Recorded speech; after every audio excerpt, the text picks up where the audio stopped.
Hello, today I'm going to tell you how to choose a university, which is going to be the hardest part of your whole application process, so let's buckle down. Step 1, choose what kind of place you would like to live in. If you're a big city person and nightlife is vital to you, go to a city. You're not going to like it in the countryside. If you're going to study agriculture or you're a passionate horse rider or you play golf or something, go to the countryside. You're not going to like it in the city. If you want the best of both or the worst of both, go to a campus-based university that's like stuck with a little town thing. Maybe that's your thing. Just choose what you want, write it down, make sure all the places you apply to can provide that. Step 2, pick a course or multiple courses. If you're applying to universities in the UK, you probably want to stick with one because all your applications to every university you apply to is going to be sent out with the same personal statement, and it's very difficult to cater your personal statement to multiple courses, especially if they're not similar, say like English studies and mechanical engineering. That's going to be quite tricky, so probably want to stick with one. Picking a course is going to be either really, really easy for you or really, really difficult. Unfortunately, I was one of those people who found it really easy, so if you're not one of those, I'm so sorry. I don't know what to tell you. You're just gonna have to do the obvious. What am I good at? What do I enjoy? Hopefully you'll find something that you can both enjoy and do very well, and then see if you've got any kind of career prospects or what you can do with that. Hopefully you will find something.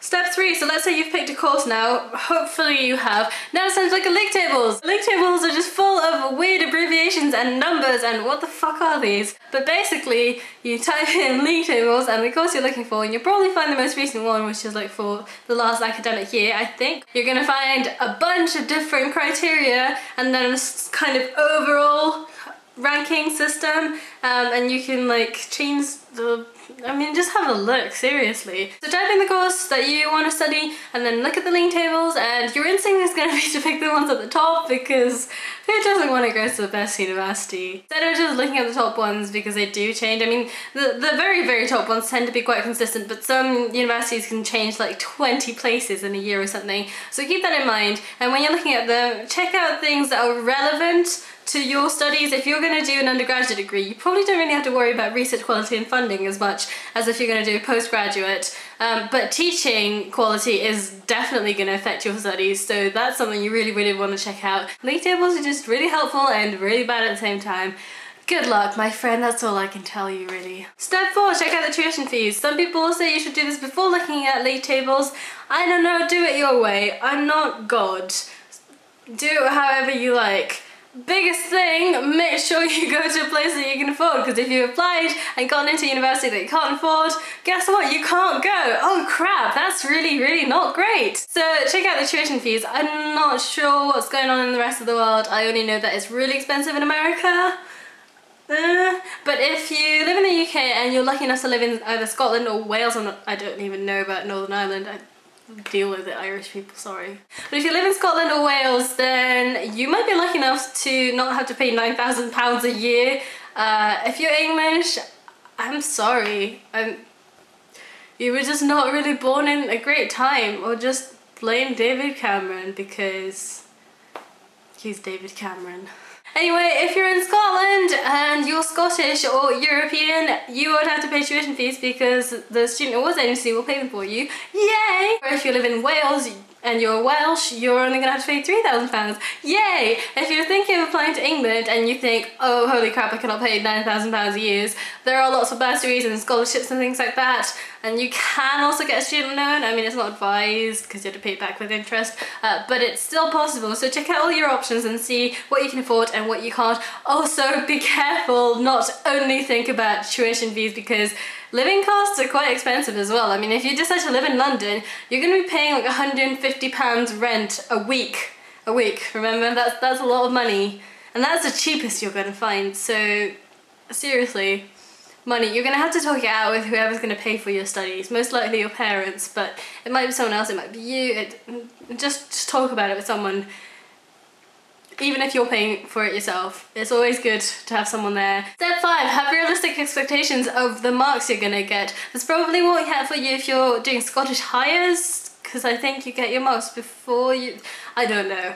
Scotland's weird, man. But if you're doing something like A-levels or the International Baccalaureate, or I did the European Baccalaureate, or anything where you don't find out your marks until the very end, as in like the summer before you go off to uni, you really need to set yourself realistic goals, because there's no point in applying to universities that you're not going to get into.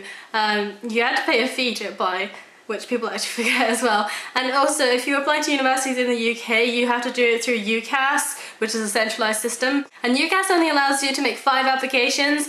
That means 5 courses at any university, can all be at the same or can be all at different universities, but only 5 applications. So please don't waste any of those, because 5 isn't that many, guys. Step 6, based on your marks, where you want to live, what you want to study, what you can afford, and the league table results. Make a list of top 5 to maybe 7 or 8 universities that you would seriously consider going to. Step 7, visit them. I mean, really, if you can, go visit them, because you might realise that they're not what you expected, and if you can't visit them, if you really can't visit them, you're gonna just have to like go check out forums and try and speak to some people that go to university, but really if you can, go visit them. If you can only visit a few, make sure you visit your backup, so your last choice, and your number 1 choice, because worst comes to worst, well, I mean, worst comes to worst, you don't get in to any of them, but in the worst case scenario where you do get accepted, you'll be at your backup, and you want to make sure that you're happy with your backup as well.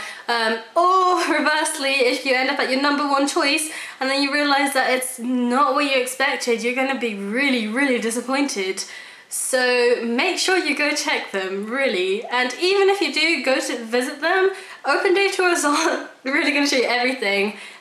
So check out forums, because yeah, honesty. Step 8, reconsider all of the steps 1 to 7 that I have just mentioned, and if you're still happy with your results, then those are the universities that you should apply to.